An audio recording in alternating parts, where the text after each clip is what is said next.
नमस्कार दोस्तों, सोनिस विजन में आपका स्वागत है। आज मैं आपके लिए भगवत गीता से कॉर्पोरेट लाइफ के लेसन लेकर आया हूं। अगर आप भी अपने बिजनेस के अंदर काम के अंदर स्ट्रगल कर रहे हैं तो भगवत गीता से ये आपके लिए लेसन है जिनको आप सीख के अपने कॉर्पोरेट लाइफ में अप्लाई कर सकते हैं। पहला लेसन, कंपनी के अंदर अगर आप सबको खुश करने जाओगे ना तो खुद परेशान हो जाओगे, कंपनी को ग्रोथ नहीं कर पाओगे। एम्प्लॉयज टीम मेंबर मेंढक की तरह होते हैं। जैसे एक थाली में आप सारे मेंढक को एक साथ बिठा नहीं सकते हो, एक ना एक मेंढक कूदता रहेगा, वैसे ही आप सारे टीम मेंबर्स को एक साथ खुश नहीं रख सकते हो। आपका फोकस होना चाहिए कंपनी की ग्रोथ के ऊपर और पूरे ऑर्गेनाइजेशन की ग्रोथ के ऊपर कि कैसे पूरी टीम को, कंपनी को एक साथ ग्रो किया जाए, ना कि एक एक को पकड़ के खुश करना। ग्रोथ के ऊपर फोकस करो। स्टीव जॉब्स भी कहते थे अगर आपको सबको खुश करना है तो आइसक्रीम बेचो, you can't be a leader.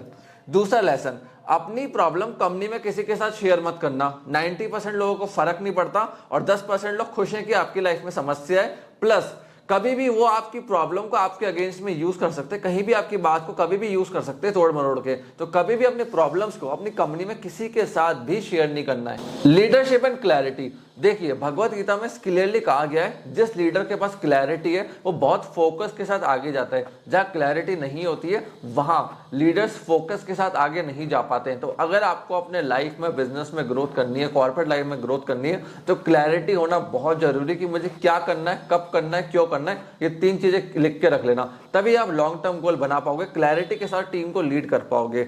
Next lesson की तरफ चलते हैं, वो है वफादारी। देखो काफी सारे लोग कहेंगे वफादारी से कुछ नहीं मिलता, ऐसा कुछ भी नहीं है। जो लोग वफादार होते हैं वो लाइफ के अंदर उन लोगों से आगे चले जाते हैं जिनके पास स्किल विल दोनों होती है।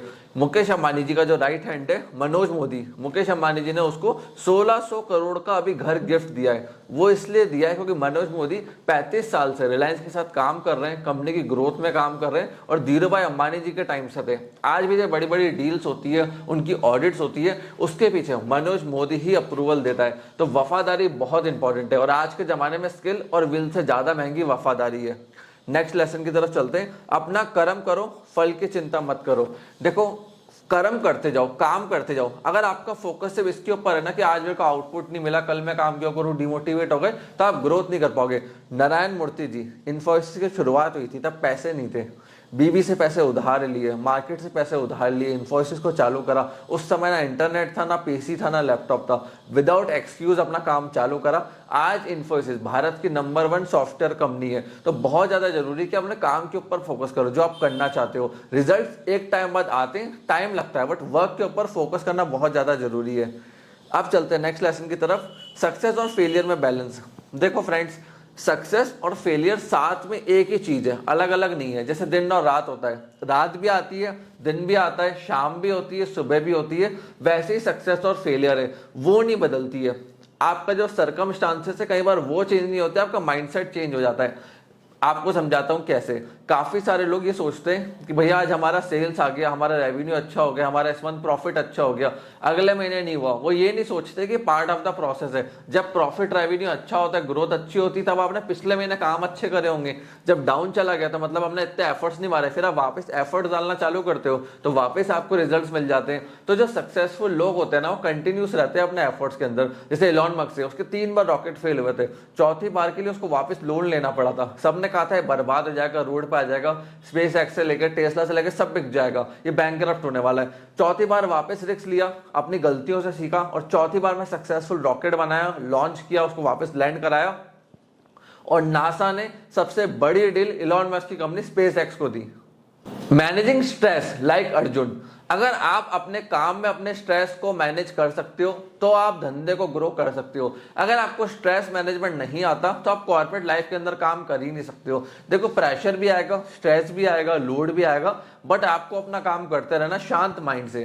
स्टारबक्स 2008 में बर्बाद होने वाला था, उसके फाउंडर ने वापस कंपनी को ज्वाइन करा एज अ सीईओ, सिस्टम को समझा, वापस प्रोसेस को देखा कहाँ मिस्टेक हो रही है। उन्होंने थोड़े टाइम के लिए अपने प्राइसेस को कम करा, टीम को ट्रेन करा, कंपनी को सस्टेनेबिलिटी के ऊपर लेके गए और आज स्टार्टअप वापस प्रॉफिटेबल हो गया। उस समय वो हाइपर होके टेंशन में आ जाते, गलत डिसीजन ले लेते तो स्टारबक्स बर्बाद हो जाता। आज ये ब्रांड हमको सुनने को ही नहीं मिलता। तो बहुत जरूरी है कि जब कॉर्पोरेट लाइफ में आपके पास स्ट्रेस आए, प्रेशर आए, आउटपुट्स ना आए, तब शांति से बैठ के ठंडे माइंड से आप डिसीजन लो। Attachment is equal to mukti. देखिए अगर आप कंपनी में कुछ बना रहे हैं, किसी कंपनी को बना रहे हैं, किसी कंपनी में काम कर रहे हैं या किसी कंपनी को ग्रो कर रहे हैं, वहां पे अगर आपका अटैचमेंट बहुत ज्यादा है ना चीजों से लेके, तो आप ग्रो नहीं कर पाओगे।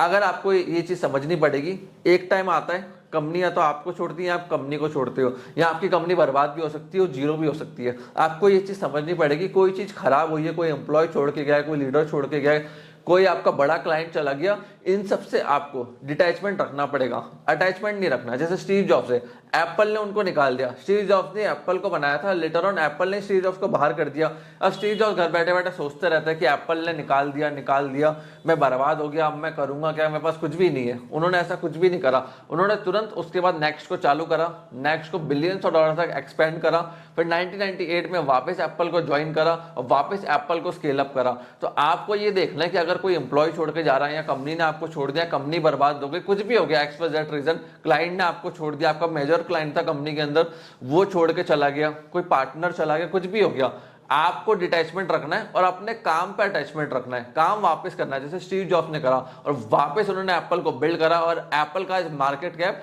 $2 ट्रिलियन से भी ज्यादा है। प्रिजर्वेंस, नेवर क्विट। अगर आपको धंधे को बड़ा करना है ना, तो आपको अपने काम को छोड़ना नहीं है। काफी सारे लोग आज के टाइम में सोशल मीडिया पे मैं देखता हूँ रिटायरमेंट की बात कर रहे हैं। जो ये रिटायरमेंट की वीडियोस होती है एसआईपी की, म्यूचुअल फंड्स की, बहुत वायरल हो रही है कि 40 की उम्र में रिटायर हो जाओ, 50 की उम्र में रिटायर हो जाओ, 35 साल की उम्र में रिटायर हो जाओ। अगर आप लाइफ के अंदर रिटायरमेंट का अभी से सोचने लग जाओगे ना, तो आप लाइफ में कहीं नहीं जा सकते। KFC का जो फाउंडर है उसने 65 साल की उम्र में अपने धंधे को चालू करा था। आज KFC 145 प्लस कंट्रीज के अंदर है। तो कोई भी टाइम नहीं होता है कि अभी टाइम निकल चुका, अभी मैं कुछ नहीं कर सकता, ऐसा कुछ भी नहीं है। जब तक आप में सांस है, जान है, आप कुछ भी कर सकते हो लाइफ के अंदर, कभी भी कुछ भी आप स्टार्ट कर सकते हो, कभी डिले कुछ भी नहीं होता है। तो आप कभी भी चाहो किसी भी चीज को एट एनी पॉइंट वापस चालू कर सकते हो, वापस रीस्टार्ट कर सकते हो। वही वाला फैक्टर है, कभी क्विट नहीं करना है, इस चीज का ध्यान रखना। एक्सेप्टिंग चेंज, अगर आप खुद को वक्त रहते नहीं बदल सकते तो समय आपको बदल देगा।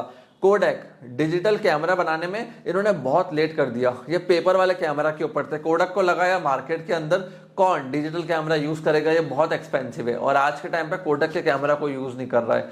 नेटफ्लिक्स जब मार्केट के अंदर आया था तब ब्लॉकबस्टर की टीम पूरी हंसी थी, कौन मोबाइल पे बैठ के वीडियो देखेगा, लैपटॉप पे बैठ के वीडियो देखेगा, सब्सक्रिप्शन खरीदेगा, सबको CD चाहिए, DVD चाहिए। आज ब्लॉकबस्टर खत्म हो चुका है, बर्बाद हो चुका है, बैंकरप्ट हो चुका है और नेटफ्लिक्स बिलियंस ऑफ डॉलर की ऑर्गेनाइजेशन बन चुकी है।